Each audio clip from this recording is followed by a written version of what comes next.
ou maninke ou yenike, mais masami alaye en génération bana, fait mbato ambe bounya, ambe ka dabla.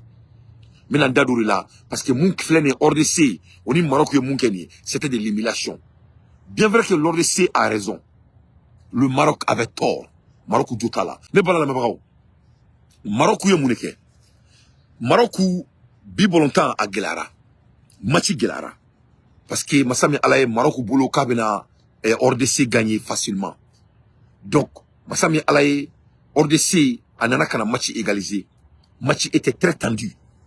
Comment il y a fait au Benyana?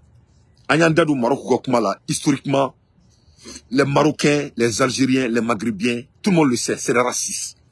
Parce que c'est des gens qui n'arrivent pas à décider qui ils sont. Ou t'es arabouillé, ou t'es africain, ou t'es faradjaï. C'est-à-dire, c'est des gens qui sont vraiment perdus. Hein. Et je suis désolé de dire, mais c'est la vérité. Les Maghrébiens ne savent pas qui ils sont. Ils ne sont pas des Arabes. Les Arabes ne veulent pas de eux. Ils se considèrent pas comme les Africains. Les Africains noirs aussi s'emballent de eux. En même temps, les Européens qui viennent les imiter, les Européens ne veulent pas de eux. Donc les Maghrébiens sont dans un Nangouni que Dieu seul sait. Donc de ce fait, c'est des racistes. C'est des racistes de tellement profond, on ne peut même pas les qualifier. C'est-à-dire, au cœur qu'on a des cigarettes là, tu as tout fait. Arabou tout fait. Ou tout est frappé. Donc les Maghrébiens, en un mot, ils doivent rester parmi eux. Mais malheureusement, ils sont partout. Ils ne sont pas français, les Français les détestent. Les Américains ne veulent pas les voir. Les Arabes disent que vraiment c'est des hommes maudits. Et nous, les Noirs qui les considèrent, ils ne veulent pas voir la peau noire. Donc Dieu même en a marre des Maghrébiens. Les Marocains, c'est des racistes. Moi, Dante, j'étais très clair. Les Algériens, on ne peut même pas discuter. Donc qu'est-ce qui se passe? Les Congo, RDC, où est bien égalisé, le joueur avait été signé à Alad Deli. Alad Deli, c'est un chrétien. Il a prié son Seigneur. Alad Deli. Alad Deli. Alad Deli, voilà le sélecteur du Maroc, l'entraîneur du Maroc. Abina, Kana Tcheta à Boloma, soi-disant qu'il veut lui saluer. Ok.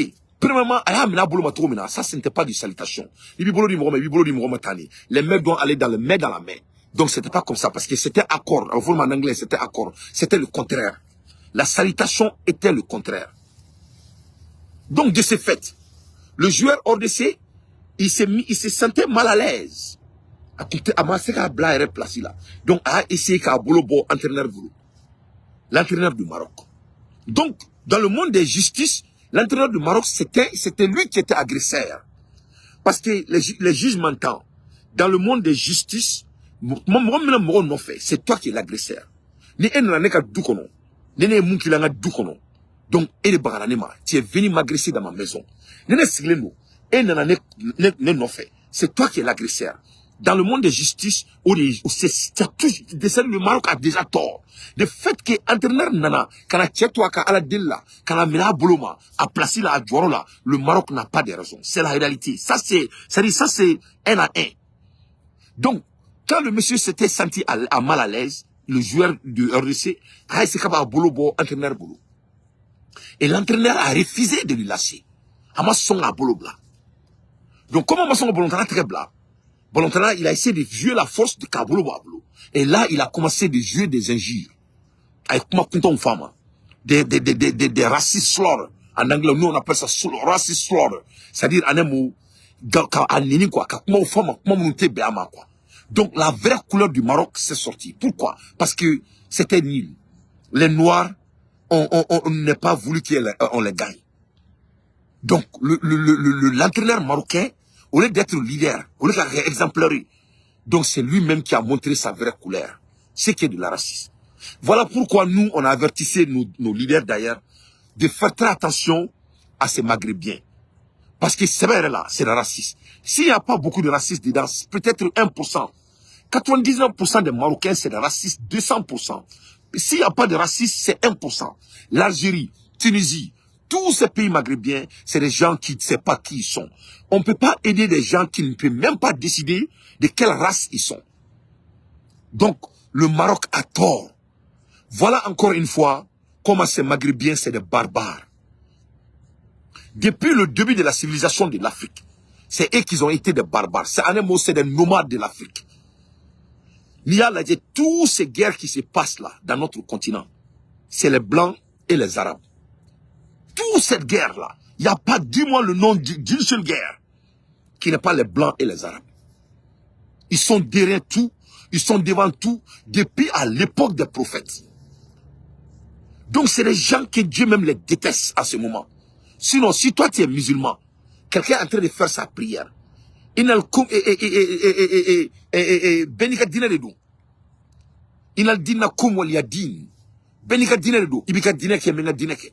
Pourquoi tu viens, si toi tu crois à votre religion, pourquoi tu viens emmerder quelqu'un d'autre qui est en train de prier son Seigneur? Ça veut dire que toi tu n'es pas croyant. Donc voilà ces gens qui veulent jouer les musulmans. Il ne faut même pas des choses que le Coran parle. Donc ce ne sont pas des musulmans. Ils ne sont ni musulmans, ils sont ni chrétiens, ils n'ont pas d'orientation. C'est des racistes, c'est très simple. Donc voilà comment le Maroc vient d'humilier notre Coupe d'Afrique en Côte d'Ivoire. Donc moi, à la place de Cannes, on doit renvoyer Maroc. Et pour être exemplaire. Parce que le respect, ça se gagne. Ça ne se donne pas.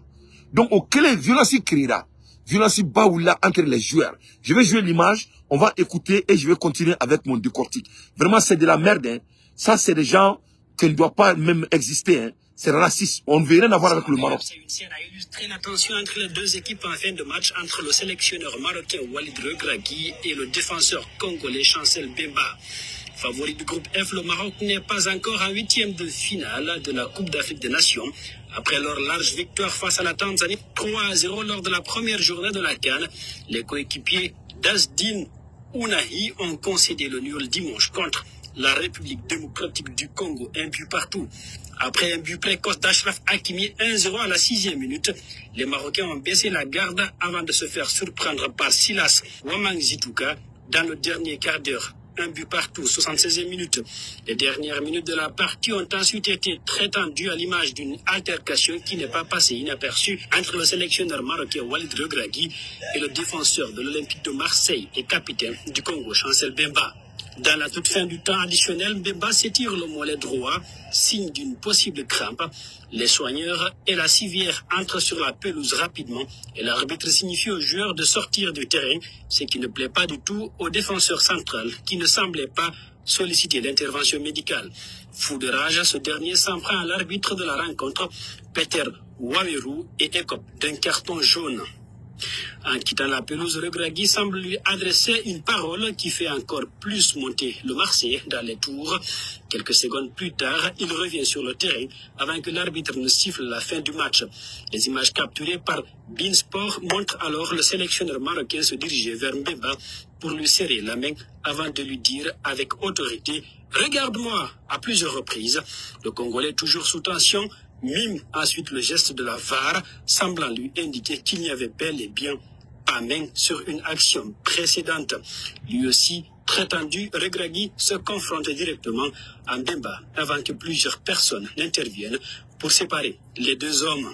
Selon un journaliste de foot Mercato présent dans le stade, la situation a ensuite dégénéré et un début de bagarre a éclaté. On peut notamment voir sur une vidéo les joueurs des deux équipes rentrer en courant au vestiaire selon RMC. En conférence de presse d'après-match, Walid Regragui a fait part de ses regrets. En ces termes, l'entraîneur dit « Je n'ai rien à dire, j'ai beaucoup de respect pour Bemba. C'est peut-être l'adrénaline qui l'a fait répondre comme ça. Il n'y a pas de souci, je regrette car on n'a pas donné une belle image, ni nous, ni la RDC. » Donc, tu viens, et tu lui dis, regarde-moi avec l'autorité. Ce mot, regarde-moi, les Blancs utilisent ça ici aux États-Unis chaque fois. Parce que, c'est-à-dire, c'est une philosophie de Faradje là, quoi. C'est une affaire de peau, hein. Ce n'est pas une affaire de, tu viens de l'Afrique, ou tu viens des États-Unis, ou tu viens de la France, ou tu viens de l'Allemagne. C'est-à-dire, les peaux claires ont un problème très très grave. Ils se sentent supérieurs. C'est embêté dans leur tête.